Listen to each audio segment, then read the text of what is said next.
Creepypasta Story. The Vanishing Librarian.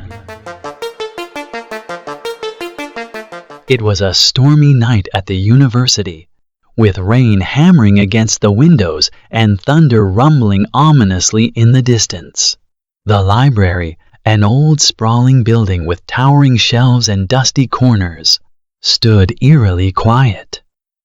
The clock on the wall ticked steadily, its hands creeping toward midnight. The only sounds inside were the soft rustling of pages and the occasional creak of the wooden floorboards, as if the building itself was alive, breathing slowly in the dark. At the front of the library, seated behind a massive oak desk, was the librarian, Miss Ethel. She was an older woman, her gray hair neatly tied in a bun, her face lined with years of experience. She wore an old-fashioned faded dress that looked like it belonged to another era. Her eyes, though, were sharp and calculating, as if they could see right through the walls, right into your thoughts. She moved with a methodical precision, organizing the returned books with the care of someone who had done this for decades. As the clock edged closer to midnight, a small, almost imperceptible smile tugged at the corners of her lips. Meanwhile, near the entrance of the library, the security guard, Mr. Roberts, was making his rounds. He was a man in his late 40s, with a sturdy build and a weary expression that suggested he had seen too much in his time. His uniform was slightly wrinkled, and his boots echoed on the marble floor as he walked. Checking his watch, he noted it was 11:58 p.m., almost time to close up for the night. He approached the librarian's desk, his footsteps slower, more cautious than usual. Almost time to lock up, Ms. Ethel. Anything unusual tonight? Mr. Roberts asked, his voice a low rumble, trying to mask the unease he felt whenever he spoke to her. Without looking up, Miss Ethel responded, her voice soft and unsettling, as if each word was weighed down by something hidden. Nothing unusual, Mr. Roberts. Just the quiet that comes with the night. Her words hung in the air, heavy and thick, like the oppressive silence that filled the library. Mr. Roberts nodded slowly, his gaze lingering on her for a moment longer than he intended. Something about her presence always made him feel uneasy, as though she was more than just a librarian, more than what she appeared to be. Deep below, in the basement of the library, two students, Thomas and Shelley, were rummaging through the dusty shelves. Thomas was tall and lanky, with messy hair and glasses that kept slipping down his nose. He was nervous, constantly glancing around, as if expecting something to jump out at them. Shelley, on the other hand, was shorter, with a determined look in her eyes and a curiosity that often led her into trouble. She was the kind of person who believed that the more obscure the book, the more valuable the knowledge it contained. The basement was dimly lit, the air thick with dust and the smell of old paper. The lights above flickered occasionally, casting long, eerie shadows that danced on the walls. Shelley was searching for a rare book they needed for a project, convinced it would be hidden down here, where no one else dared to venture. She ran her fingers along the spines of the books, feeling the rough texture of the aged leather. I can't believe we're down here this late. This place gives me the creeps. Thomas whispered, his voice trembling slightly as he followed Shelley deeper into the basement. Relax, Thomas. We're about to find something amazing. No one's been down here in ages. Shelley replied, her excitement barely contained as she pulled a thick, dusty book from one of the shelves. The title was barely legible, Secrets of the Forgotten. The cover was cracked and worn. The pages yellowed with time. As she opened the book, a sudden cold breeze swept through the basement, causing both of them to shiver involuntarily. Back on the main floor, the clock finally struck midnight. The sound echoed through the empty halls, a sharp reminder of the late hour. Mr. Roberts looked up at the clock, then back at Miss Ethel, who was now standing perfectly still, her hands resting on the desk, her eyes fixed on something in the distance. For a moment, the library seemed to hold its breath. It's midnight, Miss Ethel. Time to lock up. Mr. Roberts said, his voice breaking the silence. Miss Ethel slowly turned to face him, her eyes darker than he remembered, like two deep, endless voids. Be careful of what you find in the dark corners of knowledge, Mr. Roberts. Some books should never be opened, She whispered, her voice barely audible, yet it sent a shiver down his spine.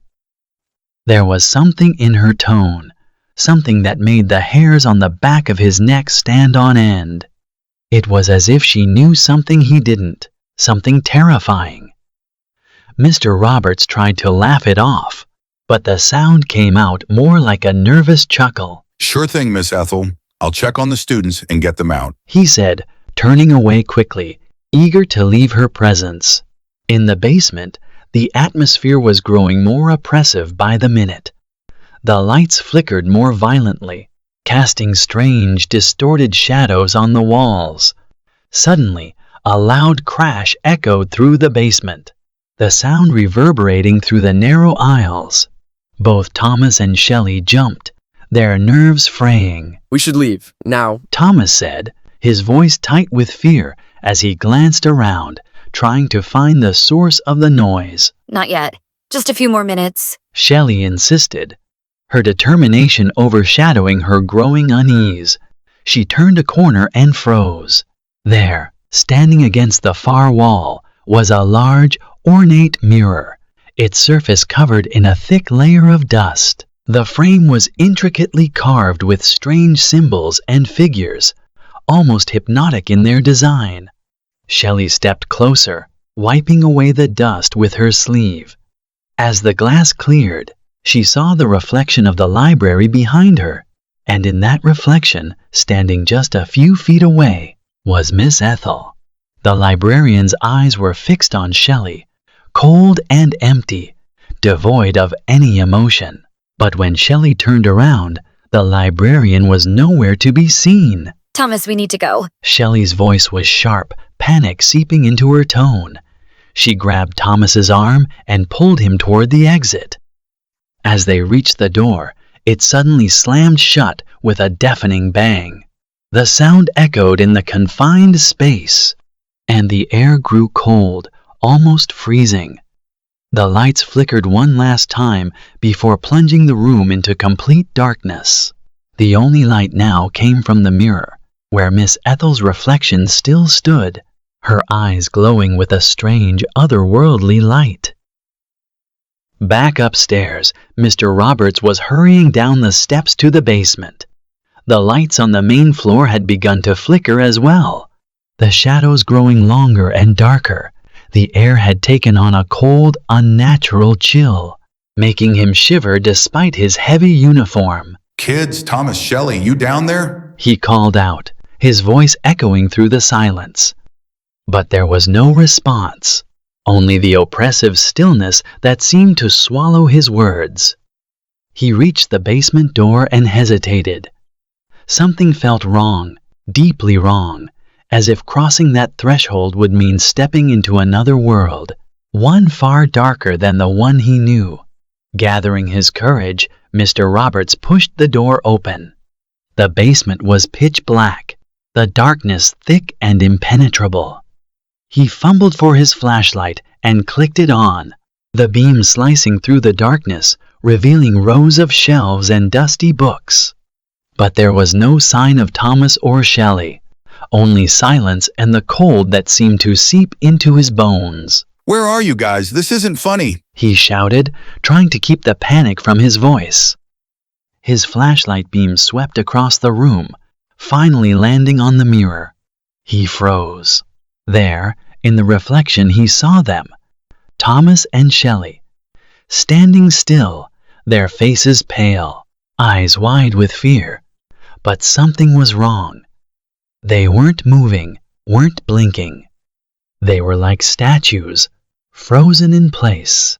And behind them, slowly emerging from the shadows, was Miss Ethel, Her form was no longer that of a simple librarian. She was taller, her features twisted and ethereal, her eyes glowing with an unnatural light. She smiled, a cold, cruel smile that sent a wave of terror crashing over Mr. Roberts. No, this can't be happening. He whispered, backing away from the mirror. But as he turned to run, the door slammed shut behind him, trapping him in the basement with the ghostly apparition of Miss Ethel. The room began to shake, the shelves rattling violently as books tumbled to the floor. The cold intensified, biting into his skin, and the darkness seemed to close in around him. Miss Ethel raised her hand, and the book Shelley had been holding floated into the air, its pages flipping rapidly before slamming shut with a loud final thud. You've taken what doesn't belong to you. Now you shall be part of my collection. Her voice echoed, filling the room with a chilling finality. The mirror's light grew brighter, almost blinding, and Mr. Roberts shielded his eyes. When he looked back, Miss Ethel was gone. The room was silent once more, the cold dissipating, leaving only the echo of Miss Ethel's voice lingering in the air. Mr. Roberts stood frozen, his heart pounding in his chest. He slowly lowered his hand from his eyes and stared at the spot where the librarian had stood. The mirror, now dim and lifeless, reflected nothing but the empty basement. Thomas and Shelley were nowhere to be seen. Thomas? Shelley? Mr. Roberts called out, his voice trembling with a mixture of fear and disbelief. He waited, hoping for a response, a sign that they were still there, still alive. But there was only silence, oppressive, suffocating silence. He forced himself to move, stepping cautiously toward the spot where he had last seen the students in the reflection. His flashlight flickered, the beam unsteady as if the batteries were dying, or perhaps the darkness was just too strong, too unnatural.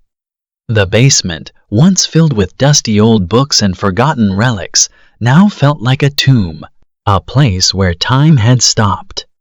As Mr. Roberts reached the mirror, he hesitated. There was something about it that repelled him, an invisible force that made him want to turn and run, to leave this place and never look back. But he couldn't leave without knowing. He couldn't abandon those kids, not without trying to find them. Taking a deep breath, he raised his flashlight and shone it directly at the mirror. The beam of light seemed to be swallowed by the glass, disappearing into the depths as if the mirror was a window into another world. For a moment, nothing happened. Then, slowly, shapes began to form in the reflection, vague, shadowy figures that twisted and writhed as if struggling to break free. Mr. Roberts leaned in closer, his breath fogging the glass. The shapes in the mirror grew clearer, taking on the forms of people. Dozens of them, all trapped within the confines of the reflection. Their faces were pale and expressionless, their eyes wide with a terror that seemed to reach out and grip his heart. And then he saw them, Thomas and Shelley, their faces among the others, their eyes filled with the same helpless fear. They were reaching out, their hands pressed against the glass as if trying to escape, but they were trapped, their bodies merging with the shadows that swirled around them. No, this isn't real. Mr. Roberts whispered, shaking his head in denial. But the evidence was right in front of him, undeniable and horrifying. He pounded on the glass with his fists, desperate to break it, to free them. But the mirror didn't even crack. It was as if it was made of something stronger than glass, something otherworldly, impenetrable.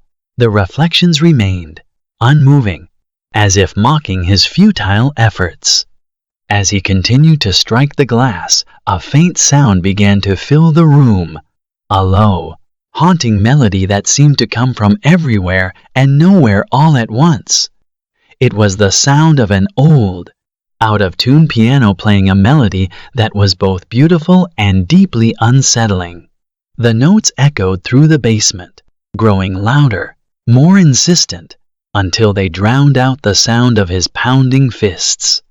Mr. Roberts backed away from the mirror, his hands shaking, his mind reeling. He had to get out of here. He had to find help, to tell someone, anyone, what had happened. But as he turned to leave, he realized that the door was no longer there. The entrance to the basement had vanished, replaced by a solid wall of bookshelves that stretched up to the ceiling. Panic surged through him as he realized he was trapped, just like the students, just like the countless others who had strayed too far into the darkness of the library. He was part of the story now, part of the librarian's collection. The haunting melody grew louder, almost deafening, and the shadows in the mirror began to move once more, swirling faster and faster. The room itself seemed to spin, the walls closing in as the darkness consumed everything. And then, just as suddenly as it had started, the music stopped. The room was plunged into silence once more, and the mirror returned to its original state, reflecting only Mr. Roberts' terrified face. He was alone, but not entirely. He could feel her presence behind him, cold and oppressive, filling the room with an overwhelming sense of dread. Slowly, he turned around, his heart pounding so hard he thought it might burst. Miss Ethel stood there, her form more solid now, more real, but still not entirely human. Her eyes glowed with that eerie, unnatural light, and her smile was that of someone who had just added a new treasure to her collection. "You've wandered too far, Mr. Roberts," she whispered, her voice as soft as a breeze, but with the weight of 1,000 forgotten secrets. "And now you too shall belong to the library." Before he could react, the floor beneath him began to crack and splinter. The bookshelves shook violently as the ground opened up, revealing a dark, endless void below. He tried to run, but the ground crumbled away, pulling him down into the abyss. He screamed, but the sound was swallowed by the darkness, lost to the depths. As he fell, he caught one last glimpse of the mirror. In it, he saw his own reflection, his face frozen in a mask of terror, just like Thomas and Shelley, just like all the others. And then there was nothing but darkness. The next morning, the library opened as usual. The students and faculty went about their day, unaware of the events that had transpired the night before. The library was just as it had always been, quiet, unassuming, filled with rows upon rows of books. But if you looked closely, you might notice something strange. In a corner of the library, among the dusty old books that no one ever checked out, there was a new addition, a mirror, large and ornate, its surface polished to a perfect shine. And if you dared to look into that mirror, if you stared long enough, you might see something staring back at you, something dark, something that should never have been disturbed. But don't look too closely, because once you see it, it might just see you too.